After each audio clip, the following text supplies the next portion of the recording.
World news के sponsor हैं स्वागत, अदरक, लहसुन और मसाले 100% प्योर एंड हाइजीनिक। अस्सलाम वालेकुम, आदाब। मैं हूं खलील फरहाद। वर्ल्ड न्यूज़ की शुरुआत करते हैं हेडलाइन से। नहीं बाज आ रहा स्वीडन। कुरान करीम की बेहुरमती के फिर पेश आए वाक़यात। अवामी मकामात पर कुरान के नुस्खों पर नफरत आमेज नारे लिखकर फेंक दिया गया।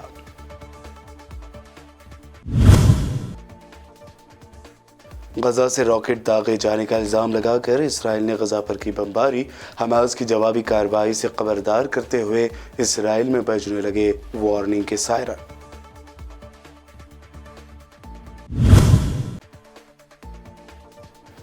नॉर्थ कोरिया ने फिर अमेरिका को दी खुली धमकी। कहा, अमेरिकी फौजी धमकियों से निपटने के लिए हमारे पास हैं न्यूक्लियर वेपन्स।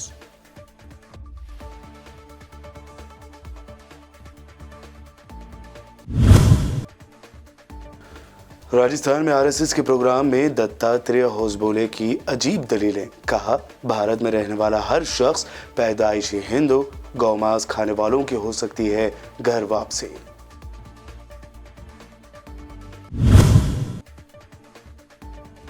पीएम मोदी पर बनी बीबीसी की डॉक्यूमेंट्री का तनाज़ा नहीं हो रहा खत्म। अब हैदराबाद की यूनिवर्सिटी उस्मानिया यूनिवर्सिटी में डॉक्यूमेंट्री की स्क्रीनिंग की कोशिश। हिरासत में लिए गए तलबा।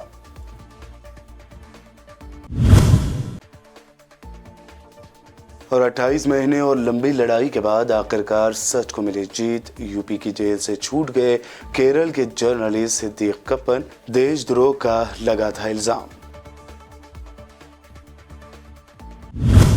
ये थी हेडलाइंस। बढ़ते हैं खबरों की तफसील की जानिब। स्वीडन के शहर कार्लस्क्रोना के इलाके रोनेबी के मुख्तलिफ हिस्सों से कुरान करीम के 3 ऐसे नुस्खे मिले हैं जिन पर तौहीन आमेज तहरीरें मौजूद हैं। स्वीडन के सरकारी टेलीविज़न SVT की खबर के मुताबिक मुख्तलिफ इलाकों के बस स्टॉप और बाकी पब्लिक प्लेसेस पर मिले कुरान करीम पर जान से मारने की धमकियाँ लिखी हुई थी। रोनेबी इस्लामिक एसोसिएशन के रुकन गुडलक अहलमार ने इस वाक़े पर इंतहाई गम का इजहार किया। रोनेबी में साल 2020 में भी मुसलमानों की तरफ से मस्जिद के तौर पर इस्तेमाल होने वाली इमारत के सामने जले हुए कुरानी सफ़हात को छोड़ दिया गया था। पुलिस के वाक़े की नफ़रत पर मुबनी जुर्म की तहक़ीक़ात शुरू किए जाने के ऐलान के बावजूद आज तक मुजरिमों को पकड़ा नहीं जा सका है। इस्लामी तारीख़ के शवाहिद मस्जिद अक़सा और मस्जिद इब्राहिमी पर कब्ज़े की यहूदियों की कोशिशें जारी हैं। ऐसे में फ़लस्तीनी वज़ारत औक़ाफ़ और मजहबी उमूर ने जनवरी 2023 के महीने में मस्जिद अक़सा, मस्जिद इब्राहिमी और तमाम इबादत गाहों पर काबिज़ यहूदी आबादकारों के हमलों के वाक़यात के बारे में अपनी माहाना रिपोर्ट जारी की है। रिपोर्ट में बताया गया है कि जनवरी में मस्जिद अक़सा की 23 मरतबा बेहुरमती की गई, जबकि मस्जिद इब्राहिमी में अजान देने पर 44 बार पाबंदी आयद की गई। वजारत ने अपने बयान में कहा है कि काबिज़ हुकाम की फुल प्रूफ सिक्योरिटी में जनवरी के दौरान यहूदी आबादकार मस्जिद अक़सा के बाबुत सिलसिला के सामने जमा हुए और तलमुदी तालीमात के मुताबिक रसूमात अदा करते हुए इसराइली परचम लहराए। इसराइली फ़ौज ने कहा कि उसने जुमेरात की रात गजा की पट्टी पर फ़िज़ाई हमले किए हैं। इसराइली फ़ौज ने कहा कि गजा से 2 रॉकेट फायर किए गए थे, जिसमें से एक रॉकेट को रोक दिया गया था। इसराइल की गजा पर हालिया फ़िज़ाई हमले में अभी तक किसी जानी नुकसान की इत्तला नहीं मिली है। इसराइली फ़ौज ने कहा है कि उसके फ़िज़ाई हमलों में बुध के रॉकेट लॉन्च के जवाब में हमास के ज़ेर इस्तेमाल रॉकेट और हथियार तैयार करने वाले मकामात को निशाना बनाया गया। इसराइली हमलों के बाद ज़ोरदार धमाकों ने गजा में इमारतों को हिला कर रख दिया और गजा में रात का आसमान रोशन कर दिया। जुमेरात की सुबह गजा की जानिब से मज़ीद रॉकेट फायर करने से खबरदार करने के लिए करीबी इसराइली इलाकों में वार्निंग सायरन बजाए गए। हमास या इस्लामी जिहाद तहरीक की तरफ से बुध के रॉकेट फायर की जिम्मेदारी कबूल नहीं की गई।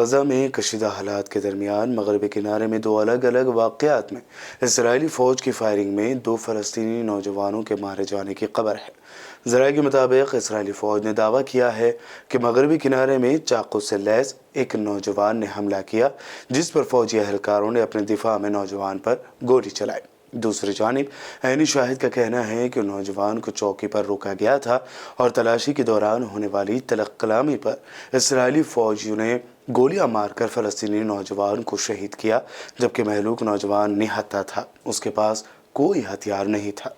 उधर मगरबी किनारे के एक और इलाके में इसराइली फ़ौज ने फ़लस्तीनी नौजवान को अपनी बर्बरियत का निशाना बनाया। नौजवान को पिस्तौल रखने का इल्ज़ाम आयद करके शहीद किया गया।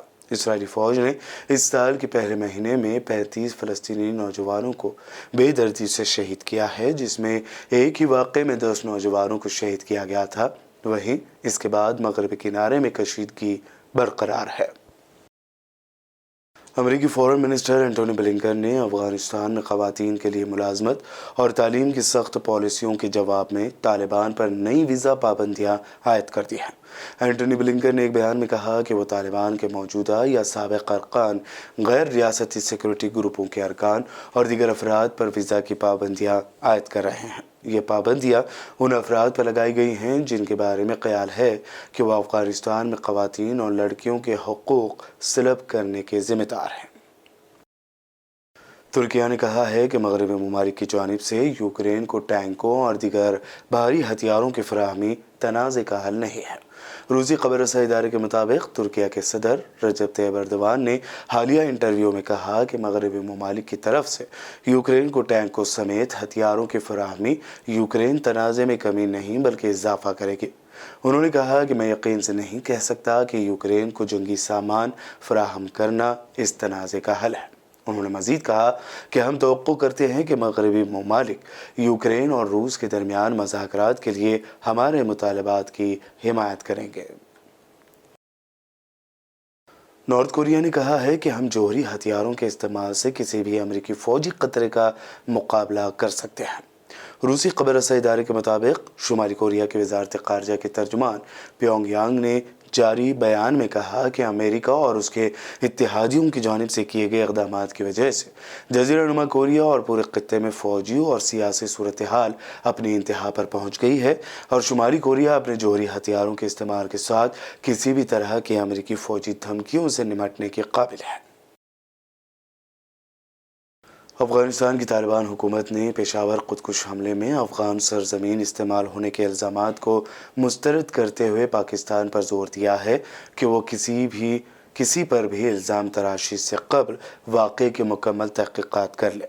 तालिबान हुकूमत के फ़ॉरेन मिनिस्टर अमीर खान मुत्तकी ने काबुल में एक तक़रीब से खिताब करते हुए कहा कि पाकिस्तानी हुकाम को अपने सिक्योरिटी चैलेंजेस का खुद हल तलाश करना चाहिए और दो मुस्लिम मुल्कों के दरमियान नफ़रत के बीज बोने से परहेज़ करना चाहिए। पेशावर के हसास इलाके पुलिस लाइन्स की एक मस्जिद में पीर को खुदकुश हमले के नतीजे में 100 से ज़ायद अफराद हलाक और 200 से ज़्यादा ज़ख्मी हो गए थे।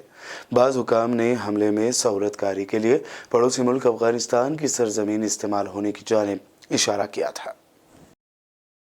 वर्ल्ड न्यूज़ में वक्त हुआ है एक शॉर्ट ब्रेक का। जल्द लौटेंगे और देखेंगे मज़ीद अहम खबरें।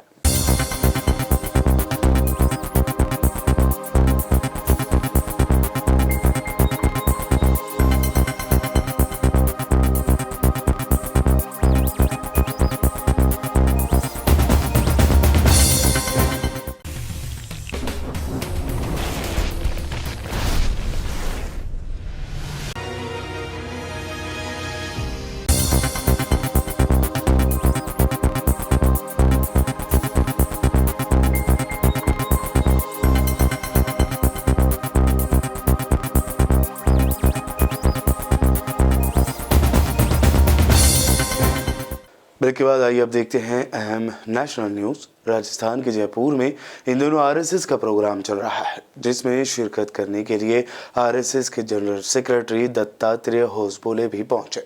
इस मौके पर खिताब करते हुए होसबोले ने कहा कि भारत में गौ मांस खाने वालों की भी घर वापसी हो सकती है, क्योंकि भारत में रहने वाला हर शख्स पैदाइशी हिंदू है। न्यूज एजेंसी दैनिक भास्कर की रिपोर्ट के मुताबिक आरएसएस लीडर दत्तात्रेय होसबोले ने कहा कि भारत में रहने वाले 600 से ज़्यादा कबाइल कहते थे कि हम अलग हैं, हिंदू नहीं हैं। भारत मुखालिफ ताकतों ने उनको उकसाया था। इस पर गोवालकर ने कहा था कि किसी के लिए भी दरवाजे बंद नहीं हैं।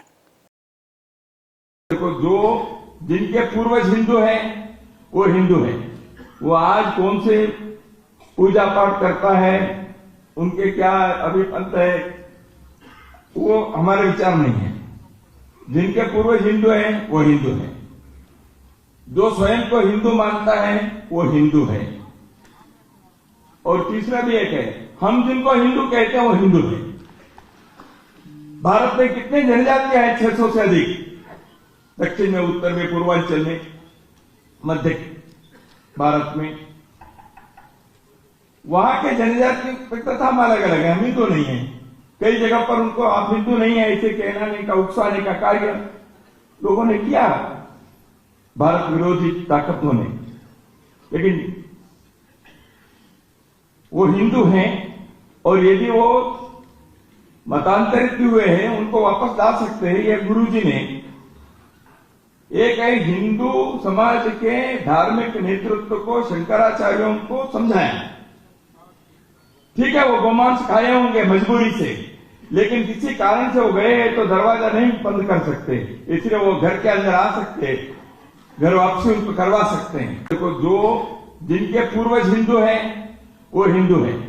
वो आज कौन से पूजा पाठ करता है, उनके क्या अभिपंथ है, वो हमारे विचार नहीं है। जिनके पूर्वज हिंदू हैं वो हिंदू हैं। जो स्वयं को हिंदू मानता है वो हिंदू है। और तीसरा भी एक है, हम जिनको हिंदू कहते हैं वो हिंदू है। भारत में कितने जनजातियां हैं? 600 से अधिक। दक्षिण में, उत्तर में, पूर्वांचल में, मध्य भारत में। वहां के जनजाति तथा हम अलग अलग है, हम हिंदू नहीं है। कई जगह पर उनको आप हिंदू नहीं है ऐसे कहने का, उकसाने का कार्य लोगों ने किया, भारत विरोधी ताकतों ने। लेकिन वो हिंदू हैं और यदि वो मतांतरित हुए हैं उनको वापस ला सकते हैं। ये गुरुजी ने एक हिंदू समाज के धार्मिक नेतृत्व को, शंकराचार्यों को समझाया।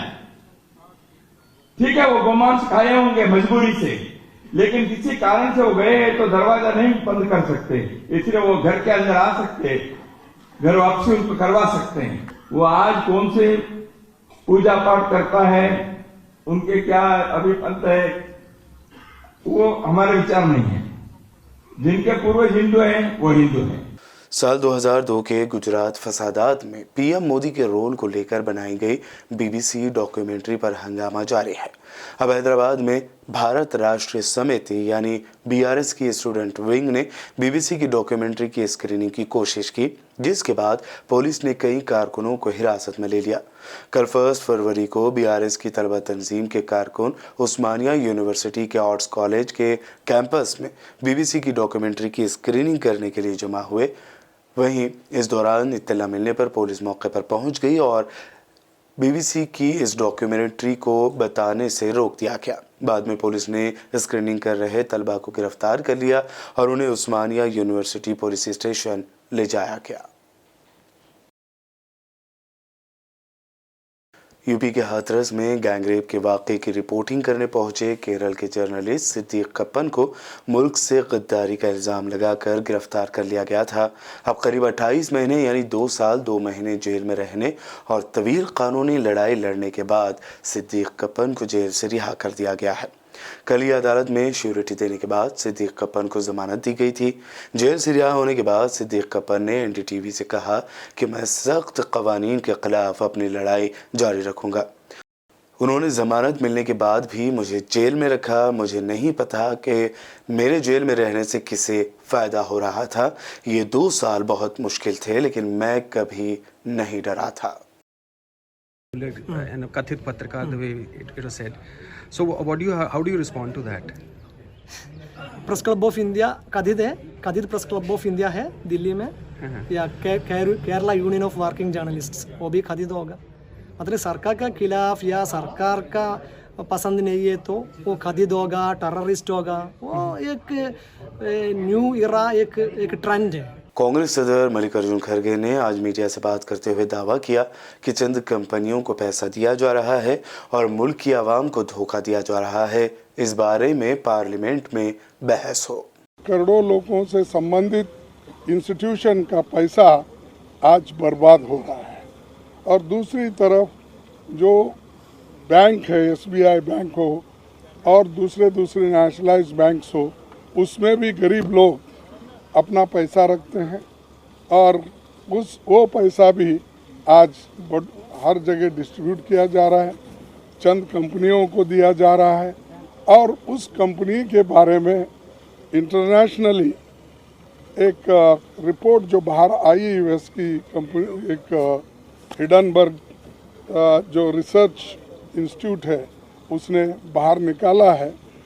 अब जब निकालते ही देश के अंदर जितने भी ये जिस कंपनी को इन्होंने पैसे दिए थे उस कंपनी के शेयर्स तो इतने गिर गए कि बहुत से लोगों को मूर्छा आया, वहीं गिरे सुनते ही। ऐसी स्थिति देश का ये सरकार ने बना के रखा है और ये कौन कंपनी के मालिक है आपको तो मालूम है। और बार बार हम एक व्यक्ति के रूप में किसी को टीका करने के बजाय हम तो ये कहेंगे कि सरकार ऐसे कंपनियों को कैसा पैसा दे रही है, क्यों प्रेशराइज करके दिला रही है, हमको समझ में नहीं आ रहा। इसीलिए लोगों के हित को ध्यान में रखते हुए और जो ये LICs, SBI, दूसरे बैंक्स जो सरकारी इंस्टीट्यूशंस हैं दिए हैं, इसकी एक जांच होना चाहिए। इसके लिए हम इस चर्चा में डिमांड करना चाहते हैं या तो जॉइंट पार्लियामेंट्री कमेटी हो या सुप्रीम कोर्ट के जो चीफ जस्टिस है उनके नेतृत्व में इसकी इंक्वायरी हो और डे टू डे रिपोर्ट भी जनता के सामने रखे, उसका प्रोग्रेस क्या है और किस ढंग से ये इंक्वायरी चल रही, इसका एक ट्रांसपेरेंसी उसमें आती है और लोगों को भी मालूम होता है कि उनके पैसे, उनका इन्वेस्टमेंट और उनके जो कमाई कहाँ गई, कहाँ तक रही, कहाँ तक बच गई, इसका भी उनको एक विश्वास मिलता है। नहीं तो सारे लोगों का, इस देश के जो भी जितने भी करोड़ों पॉलिसी होल्डर्स है या बैंक में डिपॉजिट रखने वाले, उनका विश्वास बैंकों पे से उड़ जाता है, LIC से उड़ जाता है। तो इसीलिए लोगों के हित में हम ये काम कर रहे हैं और हमारा डिमांड यही है, चर्चा कराओ और हमारी मांग ये है कि या तो जॉइंट पार्लियामेंट्री कमेटी बनाओ और इसकी इंक्वायरी करो, या नहीं है तो सुप्रीम कोर्ट के चीफ जस्टिस के नेतृत्व में कमेटी बनाकर इसको इंक्वायरी कराइए और डे टू डे रिपोर्ट बाहर करते जाइए। यही हमारा डिमांड है, इसीलिए हम आपके पास आए हैं और सारे पार्टी के नेता लोग भी हमारे साथ हैं, वो भी एक एक मिनट अपनी बात रखेंगे। आप उनका भी ज़रा सन से, आपको तो सहनशीलता है, फिर भी मैं रिक्वेस्ट करता हूँ कि आप उनकी बात भी सुने। Thank you. बिहार के बेतिया में बड़ा हादसा होते होते रह गया। अचानक ट्रेन से 5 बोगियां अलग हो गई थी, जबकि ट्रेन का इंजन कई किलोमीटर आगे निकल गया था। तफसीलात के मुताबिक मुजफ्फरपुर नरकटियागंज रेल खंड पर बेतिया मझोलिया स्टेशन के करीब सत्याग्रह एक्सप्रेस ट्रेन के इंजन और बोगी अचानक अलग अलग हो गई, जिससे ट्रेन पर सवार मुसाफिरों में अफरा तफरी मच गई। वाक़े की इत्तला मिलते ही रेलवे के ओहदेदार मुकाम हादसे पर पहुंचे और इस मामले का जायजा लेने के बाद जांच शुरू कर दी है।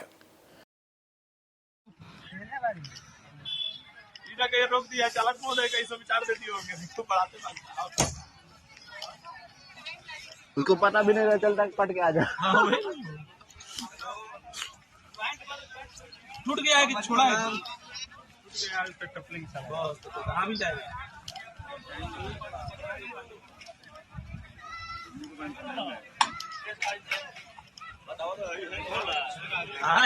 रिकॉर्ड हो गया है।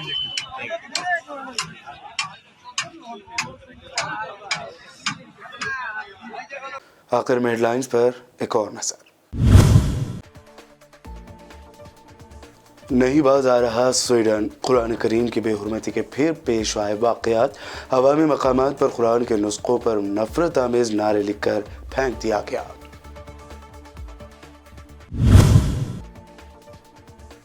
गजा से रॉकेट दागे जाने का इल्ज़ाम लगाकर इसराइल ने गजा पर की बमबारी। हमास की जवाबी कार्रवाई से खबरदार करते हुए इसराइल में बजने लगे वार्निंग के सायरन।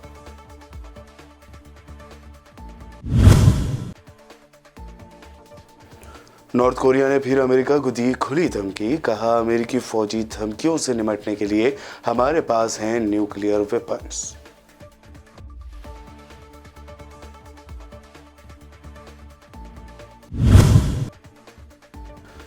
राजस्थान में आरएसएस के प्रोग्राम में दत्तात्रेय होसबोले की अजीब दलीलें। कहा, भारत में रहने वाला हर शख्स पैदाइशी हिंदू, गौमांस खाने वालों की हो सकती है घर वापसी।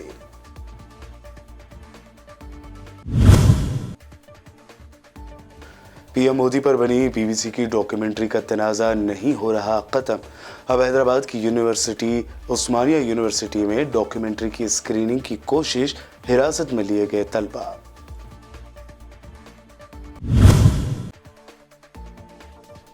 और 28 महीने और लंबी लड़ाई के बाद आखिरकार सच को मिली जीत। यूपी की जेल से छूट गए केरल के जर्नलिस्ट सिद्दीक कप्पन। देशद्रोह का लगा था इल्जाम।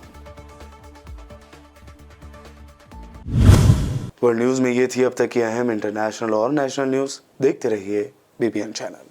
बीबीएन चैनल के व्यूअर्स के लिए एक अहम इत्तला। अब बीबीएन चैनल का टेलीकास्ट भारत भर में हो रहा है। हमारे व्यूअर्स भारत में कहीं भी टीवी पर अब बीबीएन चैनल देख सकते हैं।